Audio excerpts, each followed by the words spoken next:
Hi everyone, welcome to my YouTube channel. YouTube channel में सबका हार्दिक स्वागत है।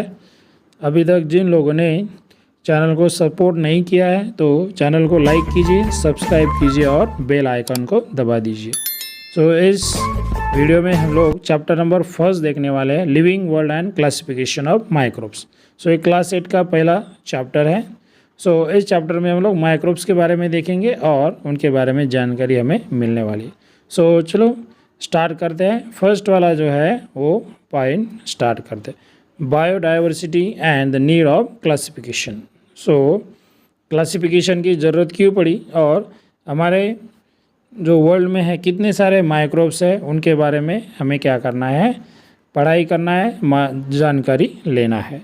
फर्स्ट है, last year we learn that all the living organisms on the earth have adapted according to the geographical region, food, ingestion and defense etc. जितने भी living organisms है हमारे world में जो भी रहते हैं वो क्या है कि कौन सा एरिया उनके लिए सूटेबल है, ओके, और उसके बाद वहाँ पे जोग्राफिकल रीजन कौन सा है, फिर उसके अकॉर्डिंग उसके बाद वहाँ का एरिया का मतलब खाने के लिए कौन से फूड अवेलेबल है। तो ये सारी चीज़ें ध्यान में रखकर कोई भी जीव जो है एक एरिया में क्या करता है, सरवाइव करता है। वो एरिया जो है उसके ऊपर उसका भी प्रभाव पड़ता है, जो भी नेचुरल चीज़ें वहाँ पे अवेलेबल है उसका, और हर एक जीव क्या करता है अपने फेवरेबल एरिया में ही सरवाइव करता है। According to 2011 census, around 87 million species of living organisms are found on the earth, including land and sea। मतलब हमारे लैंड और सी मतलब दोनों पानी में और ज़मीन के ऊपर 2011 के मतलब ये जो सेंसस है 2011 के जो भी आंकड़े हैं उसके हिसाब से 87 मिलियन इतने प्रजातियाँ हमारे अर्थ के ऊपर पाई जाती है। To study such a vast number it was essential to divide them into the groups. अब इतने वास्ट जो है इनको अगर हमने पढ़ाई करना है तो हम लोग रैंडमली पढ़ाई नहीं कर सकते, तो इसीलिए क्या करना पड़ेगा, हमें इसका क्लासिफिकेशन करना पड़ेगा। क्लासिफिकेशन की क्यों ज़रूरत है, क्योंकि क्लासिफिकेशन अगर नहीं किया तो हमें अच्छे से समझ में नहीं आएगा, क्या होगा, पूरा कन्फ्यूज़न हो जाएगा। फॉर दैट कन्फ्यूज़न हटाने के लिए हम क्या करेंगे, पहले क्लासिफिकेशन करेंगे और उसके बाद ही हमें क्या करना है, उसका पढ़ाई करना है। Here the groups and the sub groups were created considering the similarities and differences among the living organism. हर एक में बहुत सारे सिमिलैरिटीज़ और डिफरेंसेस रहते हैं, तो उसके अकॉर्डिंग हम लोगों ने क्या किया है, ये जो लिविंग ऑर्गेनिजम्स है उनको डिवाइड किया हुआ है। तो अब ये जो प्रोसेस है लिविंग और डिवाइड करने की, this the process of dividing the living organism into the groups and sub groups is called the biological classification. Biological classification मतलब जो लिविंग बीइंग्स है वो बायोलॉजी, ये जो ब्रांच है इस ब्रांच के अंडर क्या किया जाता है, पढ़ाई किया जाता है। अब जितने भी जीव का क्लासिफिकेशन है उसको हम लोग क्या बोलते हैं, बायोलॉजिकल क्लासिफिकेशन।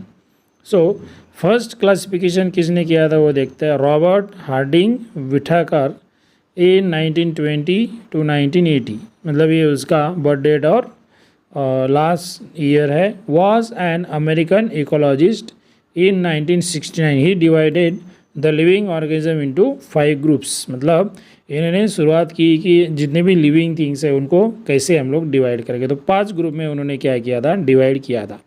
मतलब फर्स्ट क्लासिफिकेशन रॉबर्ट हार्डिंग्स विटेगर इसने किया था। अब ये 5 ग्रुप कौन सा है उसका बेसिस क्लासिफिकेशन का, तो ये हम लोग देखने वाले हैं। तो पहला वाला था यहाँ पे complexity of the cell structure, मतलब हर एक जीव जो है वो क्या है, सेल से बना हुआ है। सेल आपको पता ही है जो हमारा बॉडी का सबसे यूनिट पार्टिकल है, ओके। तो इस सेल के वजह से ही सारे जो हमारे metabolism activities everything is going on here. Here complexity of cell structure mean हर एक जीव में हर एक अलग प्रकार के complexities mean the number of cells present in particular living beings. On the basis of that he has divided the living organism into prokaryotic and eukaryotic. Prokaryotic means what? So here Prokaryotic means we can say that there are the less cells, or we can say that single cell element, and eukaryotic means more than the one cell. तो ऐसे हमें क्या किया cell structure. अब prokaryotic और eukaryotic में और एक चेंजेस मतलब डिफरेंसेस पाया जाता है। एक जो सेल के अराउंड जो सेल वॉल रहता है उसके अकॉर्डिंग, जहाँ पे सेल वॉल रहता है और जहाँ पे सेल वॉल नहीं रहता है, ऐसे दो क्राइटेरिया लगाकर उन्होंने क्या किया था, पहला वाला जो complexity of the cell structure, इस पे क्या किया है, बहुत सारे लिविंग ऑर्गेनिजम्स को डिवाइड किया हुआ है। After that complexity of organism, complexity of organism that is unicellular and the multi cellular, मतलब एक सेल के जितने भी लिविंग ऑर्गेनिजम्स है वो और एक से ज़्यादा cell. For example as we are the multi cellular organism because we human is made up from all various kinds of the cells. So हमारे इसमें अलग अलग प्रकार के सिस्टम है, digest system, respiration system, after that skeleton, after that sensation मतलब हमारा immunity, ये आफ्टर दैट ब्लड सर्कुलेशन, बहुत सारे अलग अलग सिस्टम्स है और इसमें various tremendous amount of the cells they are working over here. So हम लोग क्या है मल्टी सेलुलर है। तो यूनिसेलुलर कौन से है, अमीबा, पैरामीशियम, इग्लिना, ये सारे हैं। तो इसके अकॉर्डिंग इस साइंटिस्ट ने क्या किया है, क्लासिफिकेशन किया हुआ है। तो मोड ऑफ न्यूट्रिशन, सो अब मोड ऑफ न्यूट्रिशन मतलब जो खाने का जो आदत है, हैबिटेट है, वो कैसा है, इसके ऊपर भी क्या किया गया है, डिवीजन किया गया है। सम प्लांट्स, तो पहला वाला जो डिवीज़न है उसमें रखा गया कि प्लांट्स को रखा गया। Plants means what, they are the producer और we can say that autotrophic, autotrophic है मतलब वो क्या करते हैं, फोटोसिंथेसिस करते हैं और खुद का खाना बनाते हैं। After that fungus, okay, so fungi saprophytic absorption from the dead organism, मतलब ये जो फंगस है ये क्या करते हैं, जो जितने भी डेड ऑर्गेनिजम्स है उनके ऊपर सर्वाइव करते हैं। उसके बाद है एनिमल्स, एनिमल्स क्या है, हेटरोट्रॉपिक है मतलब दूसरों के ऊपर क्या करते हैं वो सर्वाइव करते हैं। ओके, सो ये है अलग अलग criteria nutrition according to the mode of the nutrition, मतलब खाने न्यूट्रिशन कहाँ पे मिल रहा है, खाना कहाँ पे मिल रहा है, उसके अकॉर्डिंग ये था। After that life cycle, life cycle में देखो plant, producer, animal, consumer and fungus. Fungus क्या है, डिकम्पोजर्स, मतलब इसके अकॉर्डिंग भी क्या किया है, लाइफस्टाइल के अकॉर्डिंग डिवीज़न किया हुआ है, क्लासिफिकेशन किया है। उसके बाद psychological relationship, prokaryotic to eukaryotic, unicellular to multicellular, मतलब इसके अकॉर्डिंग भी क्या किया गया है, साइकोलॉजिकली अलग अलग पार्ट में क्लासिफिकेशन किए हैं। मतलब साइंटिस्ट को जितने भी क्राइटेरियाज मिले उस क्राइटेरियाज के अकॉर्डिंग उन्होंने क्या किया है, ट्रायल और एरर के बेसिस तौर पर क्लासिफिकेशन करने का स्टार्ट किया था। So here before going to this we have to see this classification of the living organism. Here living organism, first one prokaryotic and eukaryotic. In eukaryotic there are the two kinds, multicellular and unicellular, and in prokaryote you can see only the unicellular animals like kingdom Monera. So we will study about this kingdom Monera. After that in unicellular kingdom Protista, and in the multicellular kingdom 3, 4 and 5 fungi. After that here this is plantae and animalia. So ये क्या है, ये सारे हम लोग क्या करने वाले, पढ़ाई करने वाले। सो ये जो चार्ट है this is very important for you, you have to study for this. Okay, chart को क्या करना है, आपको स्टडी करना है और उसे लर्न करना है अच्छे से, मतलब आपको जितने भी क्लासिफिकेशन अभी हम लोग देखने वाले हैं उतना प्रॉपरली आपको अंडरस्टैंडिंग हो जाएगा। So here first is kingdom Monera. Kingdom Monera में ये जो एक्टिविटी है this is the finding out the microbes, microbes को कैसे हम लोग देखेंगे क्या है उसके बारे में है।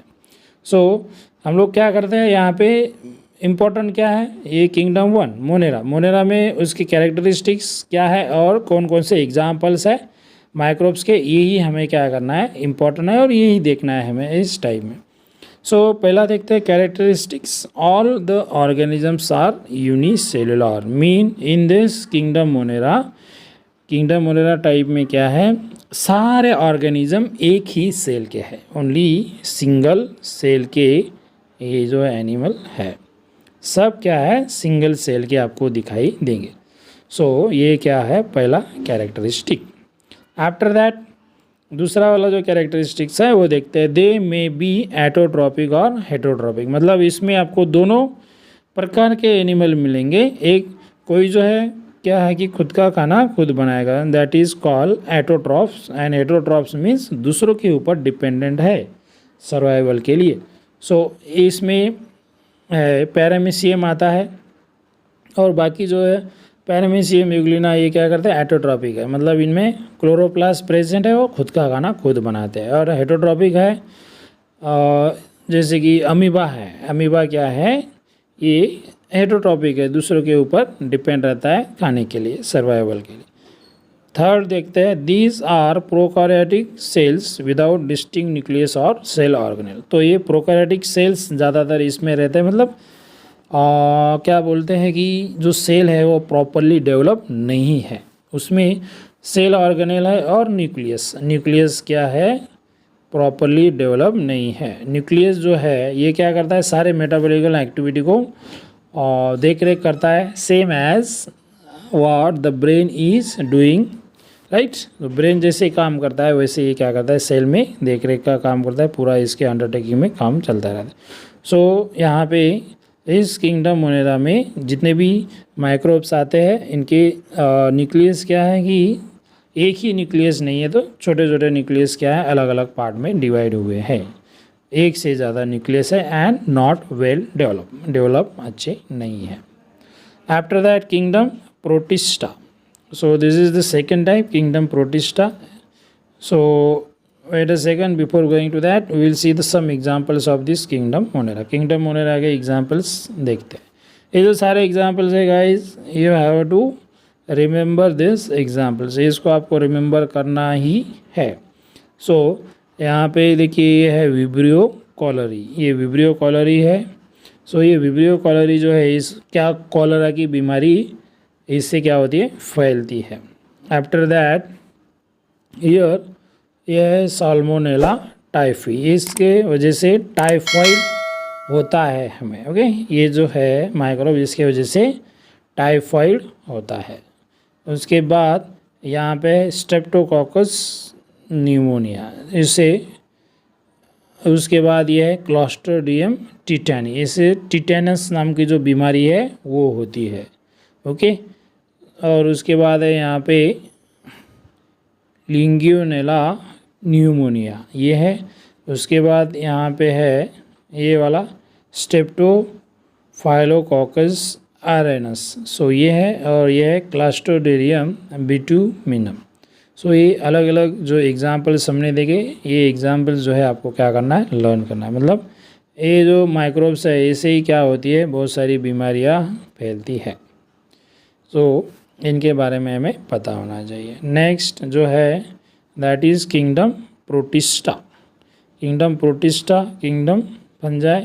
सो ये सारे जो है हम लोग क्या करेंगे अभी नेक्स्ट वीडियो में देखेंगे, वीडियो बड़ा हो जाएगा तो यहाँ पे हम लोग स्टॉप करते हैं, यहाँ तक का देखिए, और नेक्स्ट जो टॉपिक है आपको नेक्स्ट वीडियो में मिलेगा। Thank you, have a nice day, bye bye.